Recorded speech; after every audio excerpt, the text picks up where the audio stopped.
Assalamualaikum warahmatullahi wabarakatuh.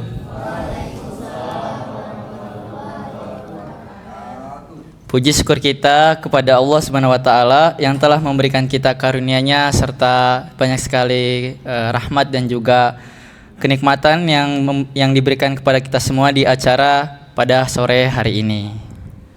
Tak lupa salawat serta salam semoga selalu tercurah kepada Nabi Muhammad SAW, yakni Habibullah yang sangat kita harapkan syafaatnya di yaumil akhir kelak.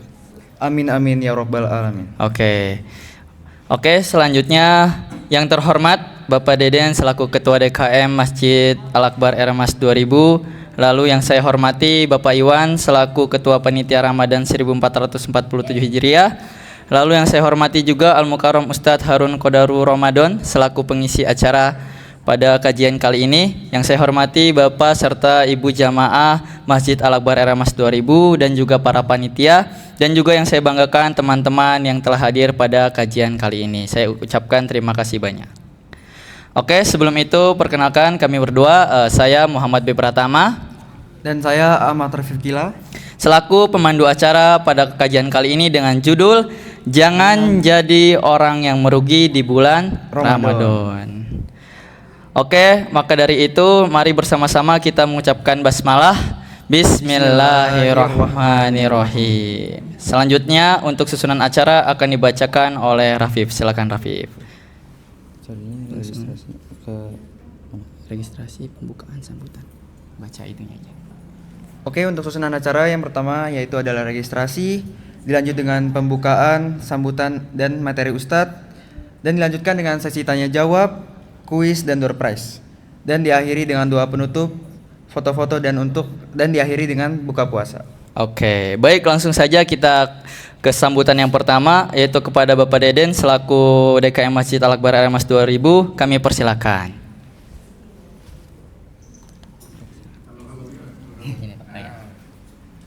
Bismillahirrahmanirrahim. Assalamualaikum warahmatullahi wabarakatuh.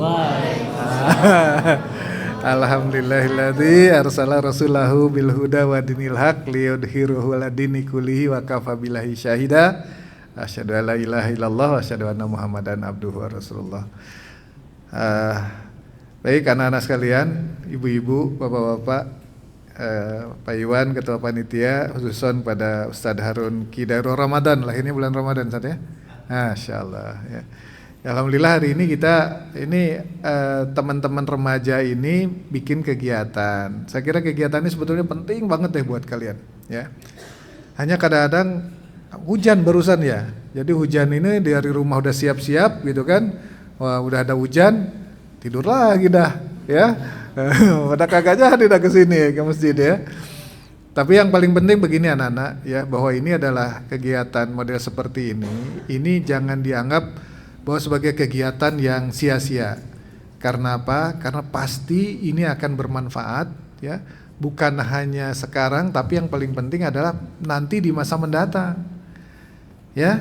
Kenapa? Ya, karena seringkali nasihat-nasihat di masa kecil seperti kalian ini, apalagi ada nasihat-nasihat baik, itu seringkali terkenang dan itu menjadi memori yang sangat dalam yang ada di dalam sanubari kita. Dan biasanya akan muncul lagi pada saat sudah kayak bapak begini, udah tua begini. Ingat dulu ya, dinasehatin sama ustadz, kemudian ikut kegiatan ceramah, ikut kegiatan pesantren kilat gitu kan, kalau yang tidak ikut pesantren. Nah ini jadi penting. Jadi mudah-mudahan nih ya, kegiatan-kegiatan ini sebetulnya wajib diikutin oleh kalian. Ya masih untung ada kegiatan, ada masjid ini. Masjid ini dibangun oleh orang tua kalian nih, ya. Ini baru 4 tahun kan masjid ini umurnya, ya, baru 3,5 tahun. Dan ini adalah orang tua kalian sengaja mempersiapkan masjid ini adalah untuk menjadi tempat kalian ikut bersama-sama belajar agama. Ya, kalau belajar kegiatan belajar yang umum kan ada di sekolah tuh. Itu dari pagi biasanya sampai sore ya, sampai jam 2 gitu selesai baru pulang. Di sini sebetulnya tidak banyak waktunya ya. Tetapi ya mudah-mudahan dengan kegiatan seperti ini tadi Ustadz Harun nanti akan menyampaikan banyak hal terkait dengan masalah Ramadan. Rugi kalau Ramadannya dibiarkan begitu saja, padahal bulan Ramadan ini adalah bulan barokah. Orang berlomba-lomba untuk melaksanakan kegiatan apa saja yang bermanfaat di bulan Ramadan, karena akan memberikan pahala yang berlimpah. Dan bahkan satu lagi anak-anak ya, kalau misalnya mungkin nanti akan dibahas juga oleh Ustadz, bahwa adalah nanti orang yang akan dilindungi oleh Allah di alam mahsyar ketika tidak ada perlindungan selain perlindungan Allah adalah orang atau anak yang dari kecil itu sudah hatinya sudah terkait dengan masjid, ya. Jadi sengaja insya Allah ini ada bapak-bapak, ada Pak Toto, ada Pak Irfan, ada Pak Iwan. Ini sebetulnya memfasilitasi buat kalian. Nah, tinggal kalian mau saja, ya. Mudah-mudahan tuh, apalagi ibu-ibu, kakak-kakak ini udah semangat betul tuh, ya. Kakak-kakak ya kak ya.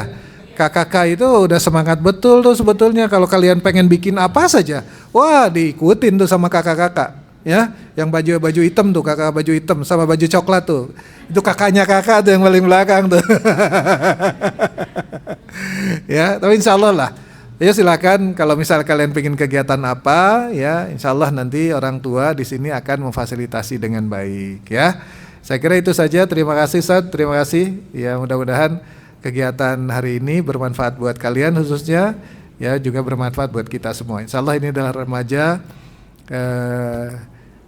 Al-Akbar yang tentunya nanti satu saat kalau beralih generasi ya kalian yang akan mengisi masjid ini. Kan kita sudah Pak Haji Toto misalnya baru umurnya kan baru 60, ya. Nah kalau usianya 63 kan 3 tahun lagi sudah nggak ada misalnya. Misal kan sama, bisa duluan Pak Toto dulu atau saya belakangan kan bisa saja kan. Ya saya kira demikian, terima kasih. Assalamualaikum warahmatullahi wabarakatuh.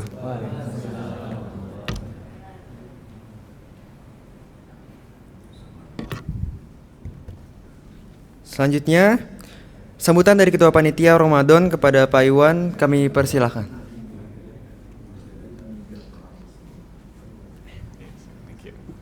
Assalamualaikum warahmatullahi wabarakatuh. Alhamdulillahirrahmanirrahim. Ya, saya ucapkan makasih Ustadz sudah berkenan hadir dan menunggu. Ya, terima kasih. Yang saya hormati Pak Deden, Pak Toto, Pak Ivan, ibu-ibu sekalian, dan remaja semuanya. Kesempatan ini saya cuma mau ngomong, saya dulu pernah jadi ketua remaja masjid seperti yang sini-sini itu ya. Saya, iya remaja masjid. Jadi bedanya cuma satu sama yang sekarang. Jadi kalau zaman saya dulu itu namanya baby boomers atau millennials. Kalau yang sekarang itu gen alpha, bener ya? Iya kan? Gen alpha itu cuma sama-sama menuntut ilmu, tapi caranya tuh berbeda. Kalau baby boomers, millennials, dia menuntut ilmu ketemu sama ustadznya. Kalau gen alpha gitu ya, menuntut ilmu, tapi yang dilihat biasanya apa? YouTube, TikTok, bener nggak? Gitu kan? Nah, kita juga nggak tahu tuh YouTube atau TikTok tuh bener atau nggak. Nah, kesempatan sekarang ini ya kita tatap muka langsung, jadi kesempatan yang luar biasa. Jadi yang biasanya kita hanya ngelihat TikTok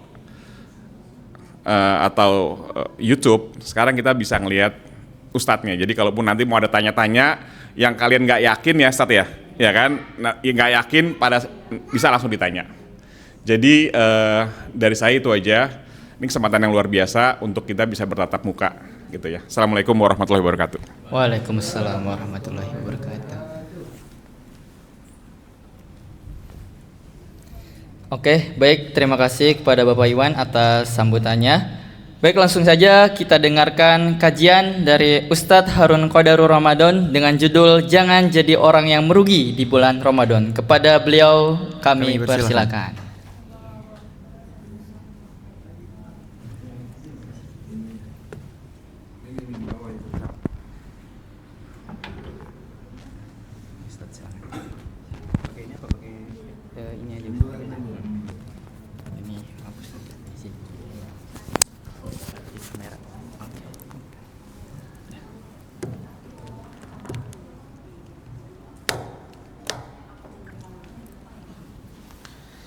Mohon izin nih Pak. Bismillahirrahmanirrahim. Assalamualaikum warahmatullahi wabarakatuh. Waalaikumsalam warahmatullahi wabarakatuh. Ini pada lemes-lemes amat nih anak-anak. Berarti tandanya puasa ya Pak kalau lemes. Coba Ustadz mau pantun dulu biar pada semangat. Beli daun salam, beli jambu biji. Yang jawab salam kita doain supaya cepat naik haji. Amin. Sekali lagi nih Pak. Beli daun salam, beli buah nanas. Yang jawab salam kita doain hutangnya cepat lunas. Amin. Tuh kan giliran hutang lebih cepat tuh. Lebih keras aminnya. Assalamualaikum warahmatullahi wabarakatuh. Waalaikumsalam warahmatullahi wabarakatuh. Alhamdulillahirabbil alamin. Alhamdulillahilladzi nahmaduhu wa nasta'inuhu wa nastaghfiruh wa na'udzu billahi min syururi anfusina wa sayyiati a'malina may yahdihillahu fala mudhillalah wa may yudlil fala hadiyalah. Nahmaduhu subhanahu wa ta'ala bila ghayah wa nashkuruhu syukran bila nihayah. Allahumma salli wa sallim wa barik ala nabiyyina Muhammadin wa ala alihi wa ashabihi ajma'in, amma ba'du. Rabbana syrah lana sudurana wa yassir lana umurana wahlul 'uqdatam min alsinatina yafqahu aqwalana, amma ba'du. Segenap para hadirin, para jamaah, bapak-bapak, ibu-ibu, adik-adikku yang tercinta, wabil khusus yang sama-sama kita hormati dan kita muliakan, yaitu Bapak Haji Deden Edi Sutrisna selaku daripada Ketua DKM siapa ya? Masjid Al-Akbar. Lalu kemudian yang sama-sama kita hormati Bapak Iwan selaku Ketua Pelaksana daripada bulan suci Ramadan, kegiatan di bulan suci Ramadan. Kemudian Bapak Irfan, Bapak Toto, dan tak lupa juga yang sama-sama kita hormati Ketua daripada Remaja Masjid Kak Ari, ya, beserta jajaran pengurus daripada Remaja Masjid, beserta ibu-ibu, bapak-bapak, adik-adikku sekalian. Mudah-mudahan kita semua selalu mendapatkan kemuliaan dari Allah Subhanahu wa ta'ala. Amin ya rabbal alamin. Alhamdulillah, merupakan suatu kebahagiaan, kenikmatan bagi kita semua dikumpulkan oleh Allah Subhanahu wa ta'ala di bulan suci Ramadan ini. Betul? Karena barangkali ada di antara saudara kita, teman kita, atau bahkan mungkin pasangan hidup kita yang tahun lalu bertemu dengan berjumpa dengan bulan suci Ramadan, tahun ini tidak Allah izinkan bertemu dengan bulan suci Ramadan karena sudah yang dipanggil oleh Yang Maha Kuasa. Tapi alhamdulillah kita diberikan kemuliaan bertemu dengan bulan suci Ramadan ini. Alhamdulillah. Perkenalkan, nama saya Harun Kadaru Ramadan. Tadi Bapak Deden udah pinter aja nih Pak, menebak saya lahir di bulan suci Ramadan. Alhamdulillah, makanya ujungnya ada Ramadannya. Ini kalau kata orang, muka saya mukanya muka-muka Timur Tengah. Tapi saya bukan Timur Tengah Arab Saudi atau Yaman, tapi Bapak Jawa Timur, Ibu Jawa Tengah, Bu. Alhamdulillah. Saya tinggalnya di BSD. BSD, kalau kata orang BSD itu perumahan elit Pak. Gedungnya tinggi-tinggi, rumahnya gede-gede. Tapi Bekasinya Bekasi sonoan dikit BSD-nya, bukan Bumi Serpong Damai Pak, tapi Bekasi sonoan dikit. Balik lagi, tadi bapak saya dari Jawa Timur, ibu saya dari Jawa Tengah. Kalau ada pasangan nih saya ajarin nih anak-anak muda nih. Bapaknya orang Batak, ibunya orang Bogor, nama pasangannya pasangan Batagor. Kalau bapaknya orang Banjar, ibunya orang Cianjur, nama pasangannya pasangan Bajigur. Ini yang paling aneh. Bapaknya orang Jerman, ibunya orang Cikokol, nama pasangannya pasangan Jengkol. Intermezzo dulu Pak Haji. Pasangan jengkol nih ngomongin makanan jadi lapar bulan puasa nih. Panitia udah nyiapin apa ini panitia? Alhamdulillahirabbil alamin. Saya ceramah alhamdulillah juga sudah kemana-mana nih Pak Bu. Alhamdulillah bukan cuma di wilayah Jakarta, di Bekasi juga, di Bogor, di Depok, di Tangerang, Jabodetabek. Alhamdulillah saya sudah ceramah di Jabodetabek, bahkan di luar Jabodetabek Pak Bu, di Jogja, di Bali, bahkan bukan hanya di wilayah Jawa, di wilayah luar juga, di Sumatera, di Kalimantan, di Sulawesi, bahkan ke luar negeri juga, ke Malaysia, Singapura, Brunei, sampai ke Eropa juga, ke Inggris, ke Jerman, ke Prancis. Tapi itu semua kalau ada yang ngundang. Kalau nggak ada yang ngundang enggak, di rumah aja kalau nggak ada yang ngundang. Ini biar semangat Bu. Tapi lemas-lemas banget ini kan bulan puasa. Alhamdulillah.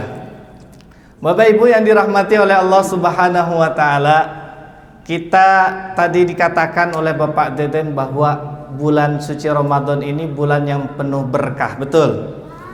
Nah, kadang kita nggak ngerti berkah itu apa. Nah, berkah kata para ulama adalah ziyadatul khair, bertambahnya kebaikan. Fima huwa min sya'nin khair, dari zat yang sejatinya sudah baik. Jadi bertambah kebaikan dari zat yang sejatinya sudah baik. Sebagai contoh misalkan ada pisang. Tahu pisang, Dek? Enak gak kira-kira pisang? Manis rasanya. Ditambah keju. Wah, enak kan? Pisang ditambah keju. Ditambah lagi mesis. Oh, pisang keju mesis. Ditambah lagi susu kental manis, Pak. Enak banget gak kira-kira? Nah, itu kurang lebih berkah kayak gitu. Tapi kalau kita lihat zatnya sudah manis, sudah enak pisang, ditambah yang namanya keberkahan-keberkahan lain. Ada kejunya, ada mesisnya, ada susu kental manisnya. Sedap banget. Apalagi lagi puasa, buka puasanya pakai itu. Mantap. Nah, itu namanya berkah. Tapi kalau ada pacul, tahu pacul? Pacul yang biasa buat orang iniin cangkul ya. Cangkul atau pacul. Kira-kira pacul kita kasih keju, kita kasih mesis, kita kasih susu kental manis, enak nggak? Tetap nggak enak karena zatnya tidak enak, sejatinya zatnya tidak enak. Nah, bulan suci Ramadan ini zatnya sejatinya sudah enak, yaitu bulan suci Ramadan, bulan yang penuh dengan berkah. Ditambah lagi kita di dalam bulan tersebut ada kebaikan-kebaikan yang kita jalankan. Kalau pagi sampai siangnya sampai sorenya kita puasa, malamnya kita taraweh, maka ini merupakan keberkahan daripada bulan suci Ramadan. Bahkan bukan hanya untuk orang yang berpuasa, untuk orang yang berdagang, yang lagi dagang omsetnya pada naik, betul? Apalagi yang dagang gorengan, dagang di pinggir jalan, dagang lontong dan lain sebagainya, omsetnya naik. Yang pekerja nanti di akhir bulan ada yang namanya apa? THR tuh, yang ditunggu-tunggu sama para pekerja. Yang anak-anak juga dapat ya THR dari orang tuanya, dari omnya, dari tantenya, dari keluarganya, dari kakaknya yang sudah bekerja dan lain sebagainya. Berkah. Ramadan ini bulan yang penuh dengan berkah, penuh dengan kebaikan. Jadi Ramadan bulan yang penuh dengan berkah, penuh dengan kebaikan. Tidak melulu yang namanya keberkahan itu selalu disandingkan dengan yang namanya rezeki, tapi disandingkan dengan yang namanya keberkahan.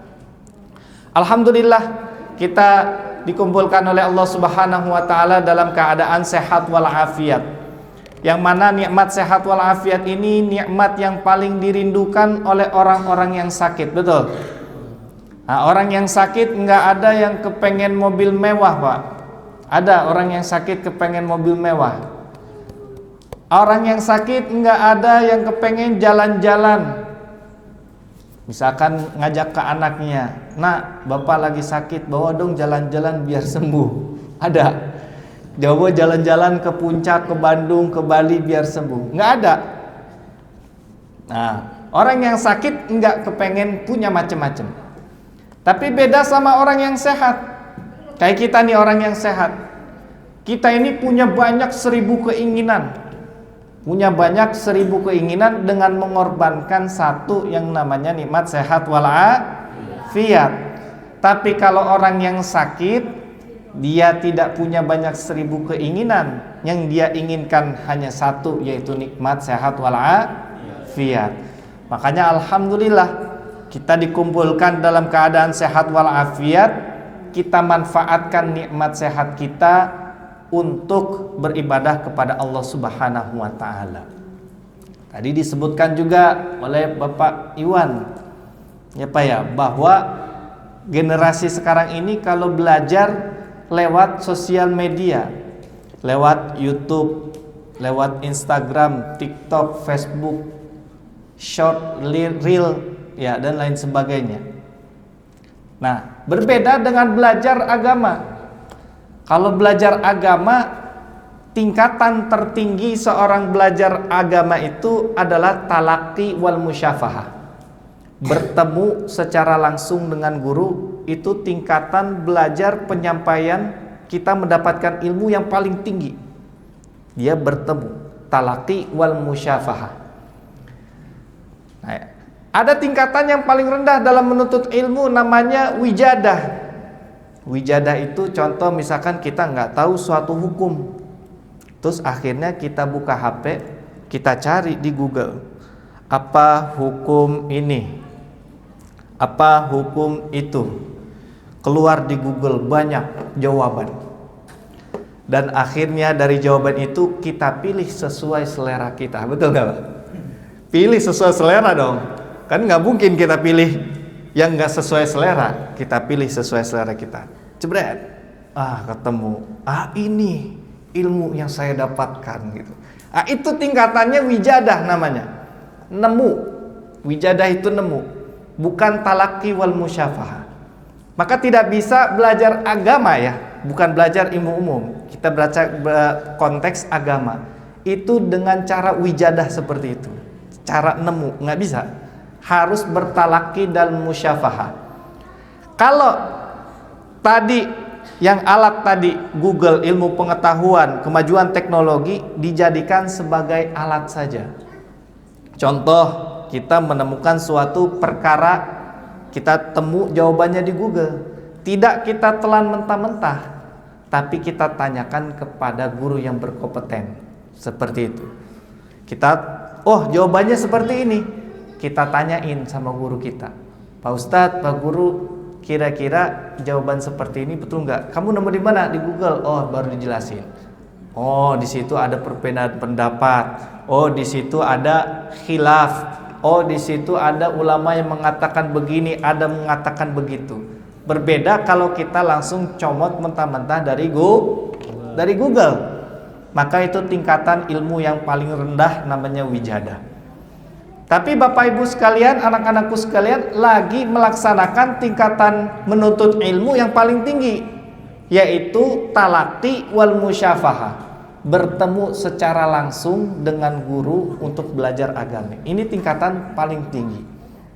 Maka mudah-mudahan kita bisa manfaatkan di momen ini, kita bisa menuntut ilmu bareng-bareng bersama-sama, dan kita mendapatkan ilmu yang bermanfaat bagi diri kita di dunia dan di akhirat. Amin ya rabbal alamin. Di dalam suatu hadis yang diriwayatkan oleh Ad-Dailami, diriwayatkan Ibnu Syahin, Ibnu Majah, bahwa Rasulullah SAW pernah menasehati sahabat Abu Dzar.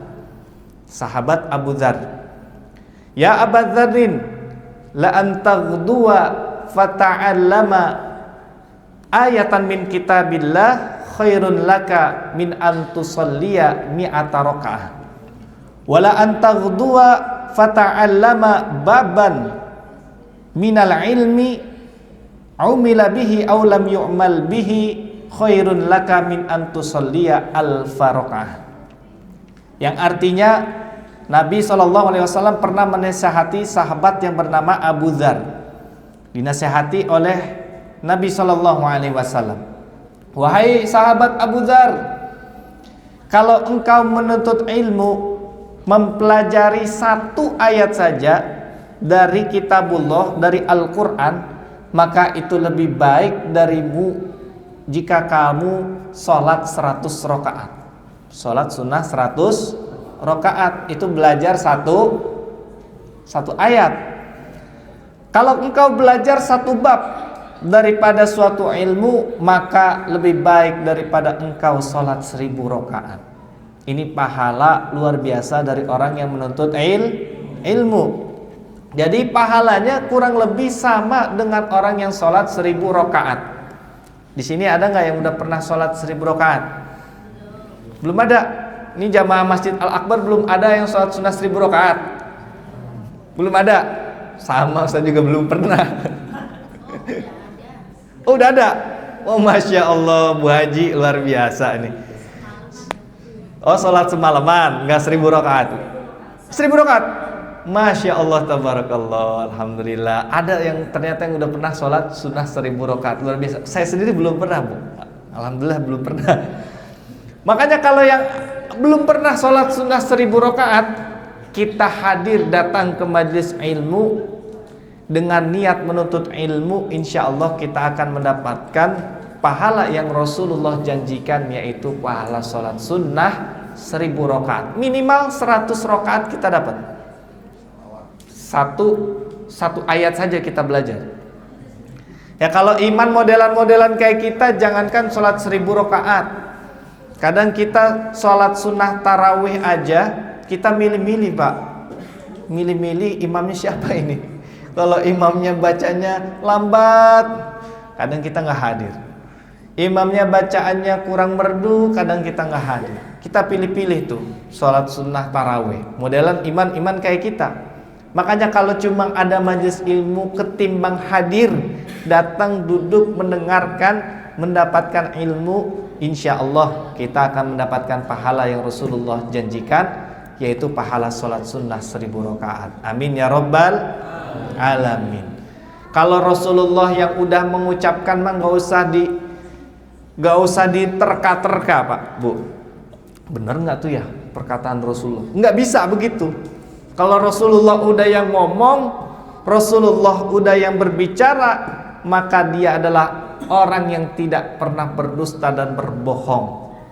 Wa may yantiqu 'anil hawa in huwa illa wahyu yuha.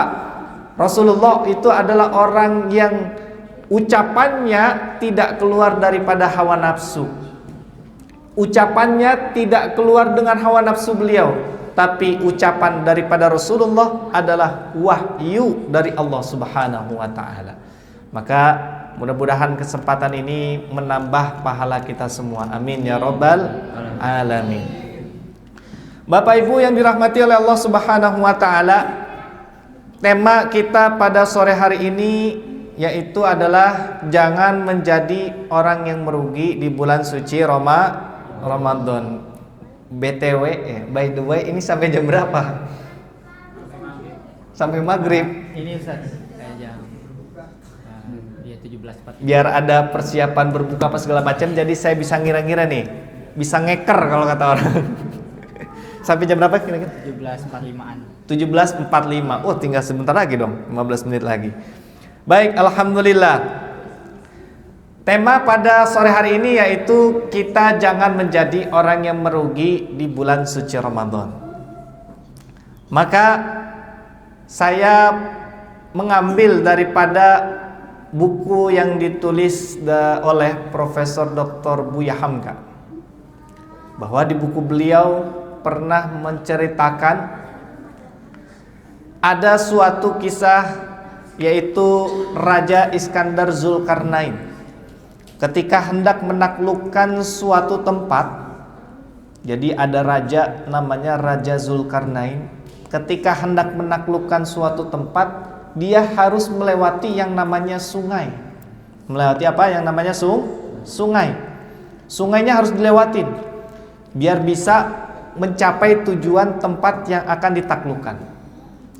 Lalu kemudian Raja Iskandar ini memerintahkan kepada para prajuritnya, wahai prajurit-prajuritku sekalian, nanti kita akan melewati sungai yang begitu panjang, dan saya berpesan, apa yang kalian injak di sungai tersebut kalian ambil masukkan ke dalam tas. Rajanya berpesan seperti itu. Yang kalian injak ambil dan masukkan ke dalam tas. Di sungai kan ada apa aja ya? Ada batu, bahkan ada beling ya, ada kotoran dan lain sebagainya. Tapi raja nggak bilang yang harus diambil yang mana, nggak bilang. Cuma bilang kalau nginjek nemu sesuatu ambil, taruh, masukin ke dalam tas. Kata si Raja Iskandar, namanya Iskandar Zulkarnain. Lalu kemudian pergilah prajurit ini dan terbagi menjadi 3 golongan. Golongan pertama ada prajurit yang menganggap pesan daripada Raja Zulkarnain ini sia-sia. Yang ngapain dimasukin ke dalam tas? Paling isinya batu di dalam sungai, betul? Nggak ada di dalam sungai. Misalkan kita nemu emas 10 kilo, nggak ada. Paling isinya batu. Kata prajurit yang pertama, kelompok prajurit yang pertama. Akhirnya dia melewati sungai, nggak ada yang diambil sama dia di dalam sungai. Satu pun tidak ada yang diambil daripada prajurit ini. Melewati sungai, nggak ngambil apapun sehingga tasnya kosong. Akhirnya ada prajurit, kelompok prajurit yang kedua. Wah, kayaknya ini nggak enak kalau kita nggak ngambil apa-apa. Minimal kita ambil deh sedikit, biar bisa nanti kalau dicek sama raja nggak malu-maluin, ada isinya. Akhirnya yang kelompok kedua ngambil seadanya, sedikit aja, sekedar ada, biar nanti kalau dicek sama raja ada isinya. Akhirnya diambil tuh, tapi nggak banyak, seadanya aja, sekedar biar dibilang kerja lah sama raja gitu.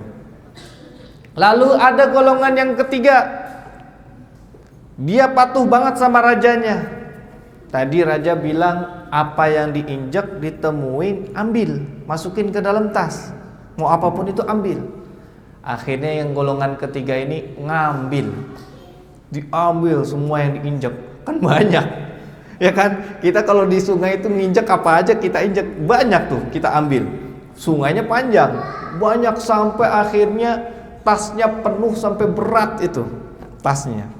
Akhirnya sampailah raja dan prajurit di ujung sungai, di ujung tempat tujuan. Akhirnya benar, ternyata raja nyuruh untuk dibuka satu persatu tasnya dan cek satu persatu isinya. Akhirnya kelompok yang pertama tadi yang nggak bawa apa-apa dibuka, kosong, nggak ada isinya sama sekali tasnya. Lalu kelompok yang kedua dibuka, ternyata isinya bukan batu, isinya intan berlian. Namun cuma sedikit yang dia ambil. Dia nyesel, ya kalau tahu ini intan berlian tadi gua ambil banyak ini. Tapi ternyata isinya cuma sedikit, karena dia ngambil cuma seadanya. Golongan yang ketiga, dia ngambil banyak, penuh tasnya sampai berat. Pas dibuka ternyata isinya intan berlian juga. Akhirnya pelajaran dari ini apa? Orang yang pertama tadi yang nggak bawa apa-apa, rugi dia. Ngelihat temennya yang bawa apa-apa, yang bawa intan berlian. Orang yang kedua pun rugi. Tahu gitu saya bawa banyak tadi. Kalau tahu intan berlian, saya taunya kayaknya batu tadi yang diinjak, kenapa jadi intan berlian, ya kan? Orang yang kedua itu tahu, kalau tahu itu intan berlian bakalan diambil semua sama dia, ya kan? Bahkan kalau perlu nggak cuma tas deh, bawa kresek, bawa kantong, bawa yang lainnya pak. Ya apa yang bisa dibawa bawa deh. Orang yang ketiga beruntung karena dia nggak mikir panjang apa perintah raja. Raja nyuruh begini, ya udah dia kerjain. mau itu batu, mau itu berlian, mau itu beling, selama raja yang nyuruh, insya Allah ada kebaikan bagi para prajuritnya. Nggak mungkin seorang raja menjerumuskan prajuritnya, betul? Ya, ada komandan ngejerumusin prajuritnya, bisa dipecat komandannya. Pasti disuruh yang baik. Nah, pelajaran dari itu apa? Yang pertama bisa kita ilustrasikan, orang yang tidak membawa apa-apa di bulan suci Ramadan. Makanya ada hadis baginda Rasulullah sallallahu alaihi wasallam, raghima anfu rajulin. Ya, orang yang sangat merugi di bulan suci Ramadan itu apa? Ketika bulan suci Ramadan datang dan berlalu, dosanya tidak diampuni oleh Allah Subhanahu wa taala. Ini orang yang pertama, yaitu yang tidak membawa apa. Ya, di siang harinya enggak puasa. Kalaupun puasa setengah hari. Ya, di rumah enggak ada orang, buka kulkas, enak nih kayaknya, seger ya, deh. Seger minumannya tuh, ketawa-ketawa dia. Seger minumannya, enak ini kayaknya, bolehlah dicoba sedikit, seruput sedikit, ya batal akhirnya. Tapi nggak ada yang tahu. Kalau malam taraweh juga males-malesan, ogah-ogahan. Ya, lagi males taraweh, nggak usahlah taraweh gitu. Nah, itu golongan orang yang pertama yang tidak mendapatkan apa-apa di bulan suci Ramadan. Bahkan yang paling menyesal, paling merugi adalah yang tidak diampuni dosanya oleh Allah Subhanahu wa taala. Karena bulan suci Ramadan ini dari pagi ke sore, siang harinya diampuni, malam harinya diampuni. Mana hadisnya? Sudah kita hafal semua. Man shoma ramadhana imanan wahtisaban ghufira lahu ma taqaddama min dambi. Orang yang berpuasa Ramadan dengan iman dan dengan mengharap pahala dari Allah, maka diampuni dosanya yang telah lalu. Ini siangnya.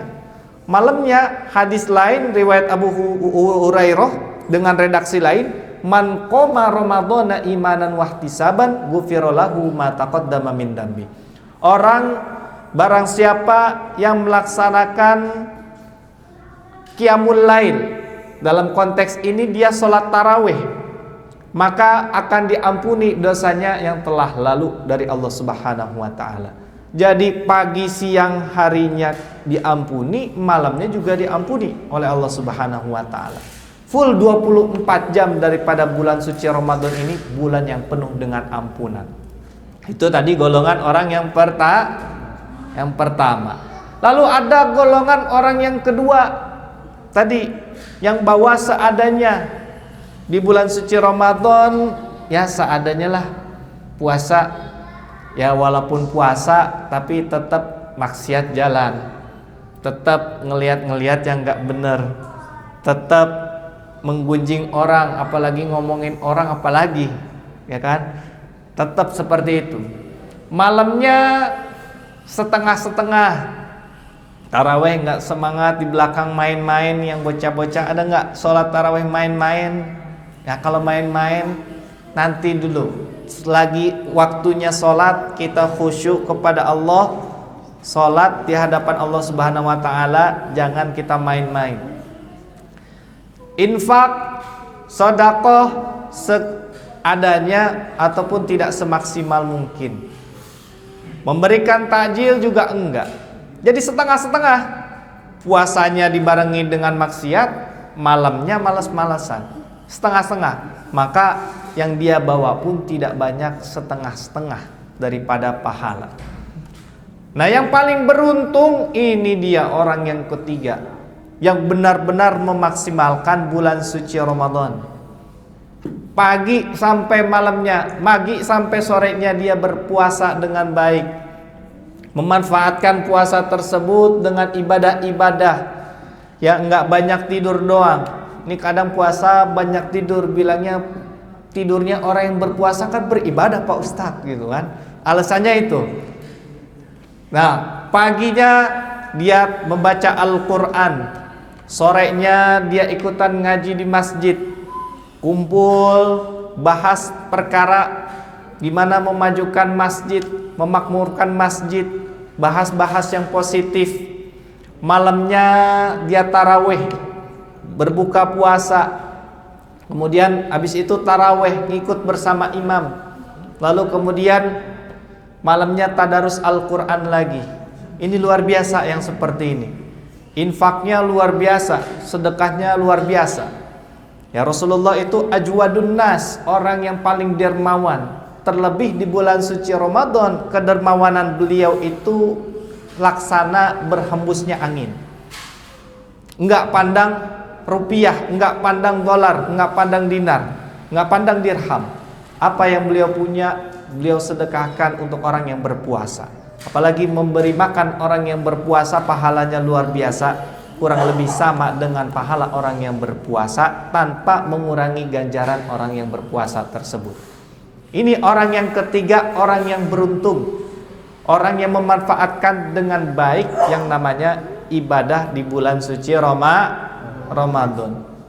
Apalagi tarawih ini. Tarawih ini kalau saya lihat makin kesini makin melempem, Pak. Ya, dulu merame hari pertama, hari kedua, makin kesini udah mau 10 hari Ramadan, udah makin sepi tarawih. Ya, kalau kita lihat seperti itu, bukan hanya di mana-mana, di masjid besar, masjid kecil juga sama seperti itu. Padahal kalau kita lihat kisah daripada disyariatkannya tarawih ini luar biasa. Ini ada dari istri baginda Nabi, diriwayatkan dari Aisyah radhiyallahu taala anha, hadis sahih riwayat Bukhari Muslim, bahwa Rasulullah itu malam hari itu, malam pertama di bulan suci Ramadan, Rasulullah sholat qiyamul lail di masjid. Sholat mendirikan malam itu namanya, kalau di bulan tarawih sholat tarawih, di bulan Ramadan sholat tarawih. Nabi SAW malam pertama sholat tarawih di masjid. Sahabat yang melihat tersebut langsung berbondong-bondong ikut di belakang Nabi menjadi makmumnya. Lalu berlalulah hari kedua. Hari kedua baginda Nabi sholat lagi tarawih di masjid. Dan para sahabat bukan makin dikit, tapi malah makin banyak sholat tarawih bersama baginda Nabi. Karena ada yang tidak mengikuti di malam pertama, maka malam kedua lebih banyak, bukan makin dikit. Beda sama kita. Kalau malam pertama banyak, malam kedua menurun. Betul. Kalau zaman Nabi malam kedua makin banyak. Lalu berlalulah malam ketiga. Ternyata para sahabat mengetahui baginda Nabi 2 malam berturut-turut sholat tarawih. Lalu di hari ketiga makin banyak orang sholat tarawih. Para sahabat Nabi yang gak ikut akhirnya ikutan, makin banyak malam ketiga. Tapi ternyata baginda Nabi SAW tidak keluar ke masjid di hari ketiga, Pak. Lalu ditunggu hari keempat, sahabat lebih banyak lagi menunggu kehadiran baginda Nabi untuk sholat tarawih bersama baginda Nabi. Tapi ternyata hari keempat pun baginda Nabi tidak hadir ke masjid. Jadi baginda Nabi hanya hadir malam pertama dan malam kedua. Malam ketiga, malam keempat baginda Nabi sholatnya di rumah, sholat tarawihnya di rumah. Lalu di pagi harinya baginda Nabi mengatakan kepada para sahabat, Qad araftu qad ra'aitu alladhi sana'tum wa lam yamna'ni minal khuruji ilaikum illa anni khasyitu an tufradu alaikum. Wahai para sahabat, aku telah lihat apa yang kalian perbuat di hari ketiga dan hari keempat. Kalian berkumpul untuk menungguku, dan tidak ada yang menghalangiku untuk keluar, melainkan aku takut hal tersebut menjadi kewajiban bagi kalian. Alhamdulillah, makanya sholat tarawih itu enggak jadi wajib, karena Rasulullah khawatir kalau tiap hari datang ke masjid menjadi kewajiban bagi para sahabat dan umat-umat setelahnya. Jangankan sholat tarawih 5 waktu aja kadang suka ada yang bolong, betul. Nah, apalagi sholat tarawih yang rokaatnya panjang, lama, juga dikerjakan di waktu malam di mana orang kebanyakan lelah. Tapi para ulama menghukumi daripada hadis ini, memberikan hukum untuk sholat tarawih, hukumnya menjadi sunnah muakkadah. yaitu sunnah yang dianjurkan, yang levelnya di atas sunnah, di bawah wajib. Jadi tengah-tengah di antara sunnah dan wajib levelnya nih. Jadi hampir mendekati wajib. Makanya kalau kita ada sholat sunnah tarawih, kita hadir ke sholat sunnah tarawih tersebut. Bahkan dalam hadis lain dikatakan, innahu man qoma ma'al imami hatta yansharif kutiba lahu qiyamul lailah. Barang siapa yang sholat tarawih bersama imam sampai selesai, maka dia akan mendapatkan pahala sholat semalam suntuk, sholat semalaman.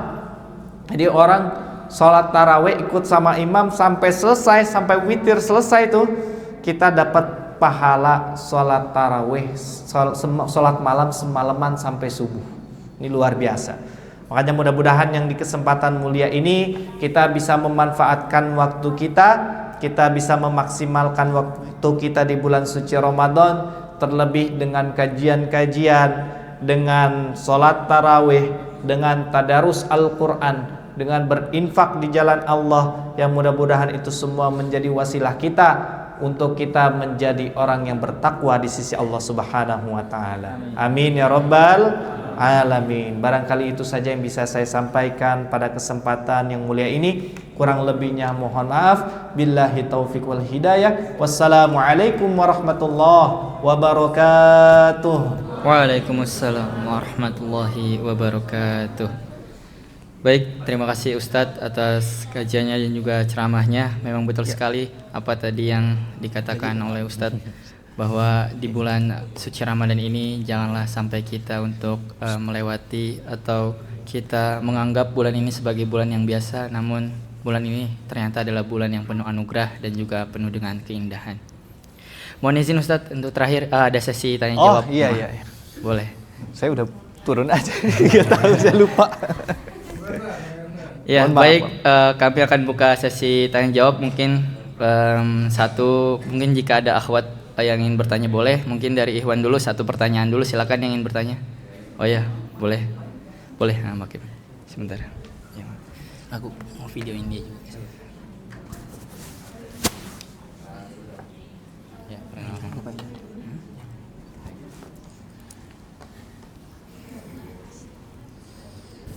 Bismillahirrahmanirrahim. Tes. Assalamualaikum warahmatullahi wabarakatuh. Waalaikumsalam warahmatullahi wabarakatuh. Jadi saya ingin bertanya kepada Ustadz, gimana caranya kalau pada momen berkah seperti bulan puasa ini kita bisa memaksimalkan ibadah kita seperti taraweh, tadarusan, dan mengerjakan sholat sunnah? Karena terkadang walaupun katanya di bulan puasa setan dikurung, tapi rasa malas tetap datang gitu Ustadz. Mungkin bisa dikasih solusinya. Terima kasih. Ya, terima kasih. Langsung dijawab atau? Ya, baik, terima kasih untuk pertanyaan. Silakan Ustadz langsung dijawab saja. Oh iya, baik, alhamdulillah. Bagaimana caranya kita memaksimalkan Ramadan kita dengan ibadah-ibadah yang kadang itu kita masih temukan yang namanya malas. Padahal dalam hadis disebutkan setan dibelenggu, betul? Dibukanya pintu surga, ditutupnya pintu neraka, wasufidatis syayatin, dan setan-setan dibelenggu atau dikurung. Ya memang setannya dikurung, tapi setiap manusia punya yang namanya hawa nafsu, betul? Nah, hawa nafsu itu lahiriah daripada sifat dasar manusia. Manusia itu diberikan kelebihan oleh Allah Subhanahu wa taala punya dua hal nih, Mas. Yang pertama namanya akal, yang kedua namanya hawa nafsu. Diberikan dua, akal dan hawa nafsu. Apa tadi? Akal, hawa nafsu. Berbeda dengan makhluk Allah yang lain, contoh malaikat. Allah menciptakan malaikat yang begitu mulia, namun hanya diberikan akal saja. Makanya ketika diberikan akal saja, apa yang Allah perintahkan dijalankan langsung. Nggak ada rasa males, nggak ada rasa nolak, ya kan? Nggak ada rasa. Malaikat pernah dengar nggak malaikat kawin? Nggak pernah kan? Ya, nggak ada. nggak ada rasa suka dengan lawan jenis dan lain sebagainya. Diberikan akal saja. Makanya ketaatan kepada malaikat dari Allah Subhanahu wa taala itu enggak pernah meleset. Selalu tepat oleh malaikat dikerjakan. Yang tugasnya menyampaikan wahyu, ia menyampaikan wahyu. Yang tugasnya mencabut nyawa, ia mencabut nyawa. Enggak pernah meleset. Kali barangkali salah nyabut nyawa, mestinya yang sebelah kanan yang cabut sebelah kiri. Enggak pernah kayak gitu malaikat. Enggak pernah meleset dalam melaksanakan ketaatan kepada Allah Subhanahu wa taala. Nah, yang kedua, hawa nafsu. Apa makhluk yang Allah ciptakan hawa nafsu saja, tidak diciptakan akal? Ada yang tahu? Hewan, betul. Hewan, binatang itu Allah ciptakan hawa nafsu saja, tidak menciptakan akal.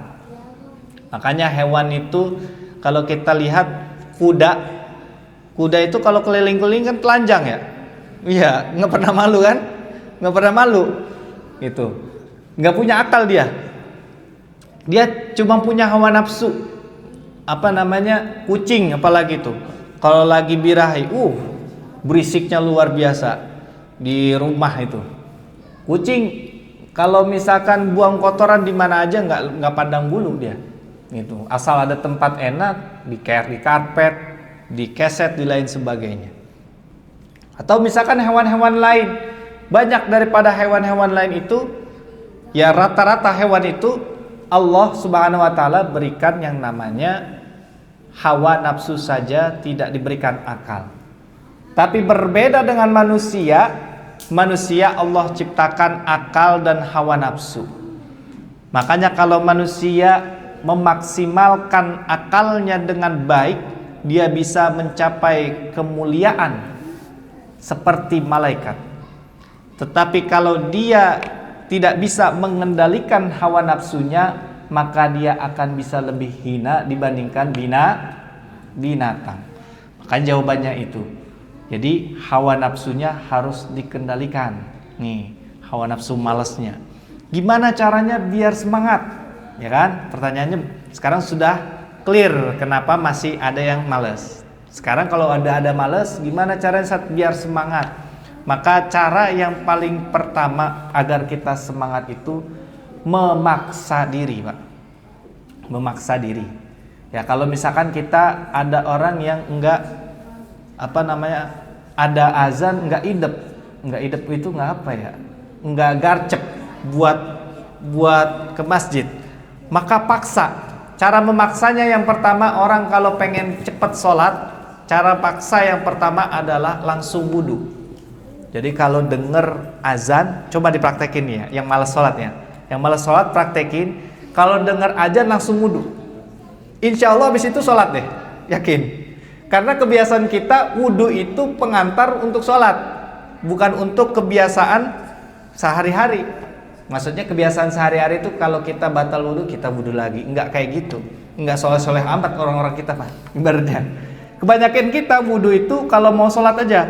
Makanya kalau dengar azan langsung wudu deh. Coba dipraktekin, dengar azan langsung wudu, insya Allah langsung sholat. Itu cara prakteknya. Jadi cara prakteknya adalah dengan memaksa diri. Kalau diri kita nggak bisa memaksa, kadang kan kita ini juga nggak bisa maksa diri kita. Malasnya lebih menang dibandingkan pemaksaan untuk semangatnya. Maka kita minta orang lain, ingatkan. Kita punya orang tua, mah, pah, ingetin kalau waktu sholat, ingetin saya, paksain saya buat sholat. Bilang seperti itu. Nah, insya Allah dengan seperti itu ada pengantar yang memaksa kita. Kalau dalam dari kita tidak bisa dipaksa, ada orang lain yang memaksa kita, yaitu misalkan orang tua kita. Atau bapak ibu yang sudah bersuami istri, minta istrinya atau minta suaminya untuk paksa, gitu kan? Paksain dong saya kalau pas sholat untuk mengerjakan sholat. Kenapa harus seperti itu? Contoh sederhana, orang tidur, masuk kerja kantor jam 7, berangkat dari rumah jam 6, udah pasang alarm, memaksa diri sendiri untuk bangun, betul. Bahkan alarm itu jam 06.00, 06.05, 06.10, ya, 06.15 itu di set itu per 5 menit Pak di set. Tapi dirinya sendiri nggak bisa bangun ternyata. Maka jalan keluar lainnya adalah dibangunkan oleh orang lain. Makanya kalau ada orang nggak sholat kan jalan terakhirnya apa? Disolatkan Pak. Disolatkan, jalan terakhirnya itu disolatkan jadi mayat kan. Kalau mayat terakhir disolatkan kan. Nah itu jalan terakhirnya itu kalau orang nggak sholat. Nah, makanya kalau kita nggak bisa memaksa diri kita, minta bantuan orang lain, yaitu keluarga kita, orang tua kita, kakak kita, saudara kita yang punya pasangan hidupnya. Kurang lebih seperti itu. Jelas insya Allah ya. Mas, alhamdulillahirobbilalamin. Oke, baik Ustadz, terima kasih. Mungkin untuk terakhir sebagai ini bisa Ustadz berikan 2 pertanyaan untuk bagi-bagi hadiah juga. Jadi untuk Ustadz bisa melemparkan gantian sekarang 2 pertanyaan ke jamaah. Iya betul. Oke, nanti yang dapat menjawab. Yang bisa jawab dapat hadiah. Iya boleh. Wah hadiahnya umroh nih. Kalau umroh saya Insya yang Allah. jawab. Ya boleh yang ikhwan dan akhwat juga. Oke, siap-siap. Berarti yang nggak boleh keluar dari tema tadi ya? Iya. Oke. Sebisa mungkin masih dalam satu tema. Oke, siap. Yang pertama, ada 3 golongan orang yang akan melalui bulan Ramadan, silahkan disebutkan. Ayo ada. Siapa yang berani maju? Tadi yang Ustadz. tadi udah begini ya. Udah lihat begini ya. Diturunin lagi. Oke, baik. Alhamdulillah berarti 3 hadiah sudah terselesaikan dan ini juga salah satu yang ditunggu-tunggu mungkin oleh teman-teman, yaitu sesi untuk door prize. Iya.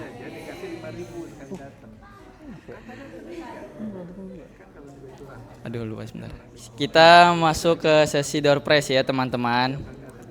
Jadi yang tadi di awal teman-teman sudah dapat angka, dipegangkan angkanya ya yang di kertas. Ya. Ya kita pakai spin aja ya. Jadi di sini total alhamdulillah ada 1 sampai 30 angka yang tersebar. Jadi kita spin aja mungkin. Oke, Rafif boleh untuk door prize pertama kamu yang mencet. Bismillahirrahmanirrahim. Anak saya kelas 1 SD, Pak. Saya janjiin. Angka pertama sebentar. Belum putus. Nomor 16. Tahun lalu Siapa? Nomor 16. Oi.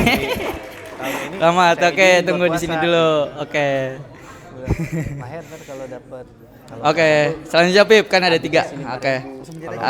Aku aja deh. Sekarang door prize penerima yang kedua. Dapat apa ya? Emang karena masih kecil, sering saya suruh buka aja sih. Nomor Akhirnya nyiasatinya tidur siang, tadinya nggak pernah. 14. Siapa nomor 14? Oke, yang kecil-kecil juga. Yang gedenya ngalah dulu ya. Oke, terakhir Rafif boleh dipencet lagi ya. Bismillahirrahmanirrahim. Dilihatin angkanya. Ini orang kompleks semua, Pak. Kompleks semua ya, bukan ada yang orang luar ya. Nomor 9. Sebentar. 9. Itu. 6 atau 9? Itu angkanya kembar ya? Bawa banyak berarti. Bawa banyak. Oh ya 9 atau ya 9 silakan boleh. Yang ini aja oke. Oke mungkin yang door prize mungkin bisa dari ibu-ibu yang ngasih semuanya. Iya Bu Rike boleh. Iya 9 betul. Boleh ke tengah teman-teman. Ke tengah. Ibu ketua. Ya mau dikasih hadiahnya. Oh iya. Oke. Ada, Pak. Bu Dini ada Bu Dini? Pip tolong fotoin dong Pip ini. Sama tuh Ibu Dini. Boleh. Ibu Dini boleh mohon izin Ibu. Boleh.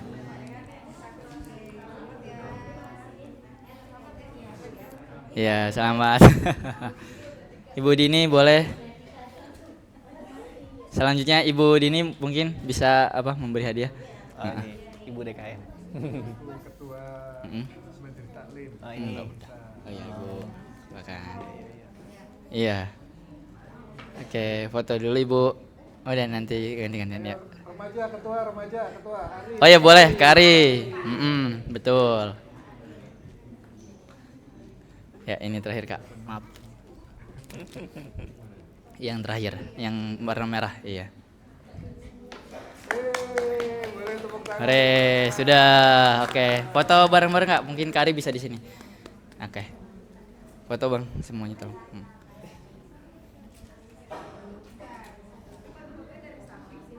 Yang ini. 3, 2, 1. Bebas. Bebas. 3, 2, 1. Oke. Oke. Terima kasih Bu Rike, Ibu Dini dan Kak Ari. Oke, silakan tutup Pip. Nah, gantian ya kamu yang tutup. Telah selesai rangkaian.